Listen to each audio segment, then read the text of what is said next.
Yaponiya va Xitoy matchasini sizlarga farqini tushuntirib beraman. Ko'pchilik bu ikkita davlatni matchasini narxidagi farqlarni sezgan, lekin sababini bilishmaydi. Yaponiyada matcha umuman boshqacha usulda yetishtiriladi. Oddiy choy barglaridan emas, tencha deb nomlangan barglardan hosil qilinadi. Barg tencha bo'lishi uchun esa hosildan 2-3 hafta oldin butunlay barglar qoplanib soya beriladi. Natijada barglar juda ham yumshoq bo'ladi va shunda siz yoqimli va tinchlantiruvchi umami ta'mni seza olasiz. Yaponiyada oliy navli matcha birinchi hosilni eng yosh barglaridan saralab qo'lda terib olinadi va tegirmon toshi yordamida mayin kukun holiga keltiriladi. Bu jarayon juda ham ko'p vaqt oladi. 1 soatda atigi 30-40 gramm matcha kukuni hosil bo'ladi. Xitoyda esa matcha odatda oddiy quyoshda o'sgan choy barglaridan kukun qilib olinadi. Tegirmon toshida emas, sanoat korxonalarida mashinkalar yordamida kukun holiga keltiriladi. Shuning uchun ham Yaponiyaning matchasini atigi 1 kilosini narxiga Xitoyda siz 100 kilodan oshiq matcha sotib olishingiz mumkin. Men bu brendni videoga chiqarib taqqoslashni umuman xohlamasdim, lekin dizaynini bizning Nisei Organicning matchasiga juda ham o'xshatishdi.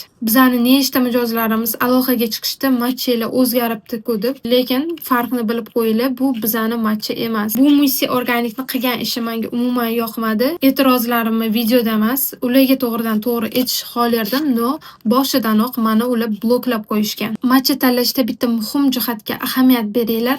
Har kim o'zini mahsulotining ustiga organik deb yozib chiqara oladi. Yaponiyada esa bu qat'iy nazorat ostida. Mahsulotni haqiqatan ham organikligini faqatgina uni sertifikati kafolatlaydi.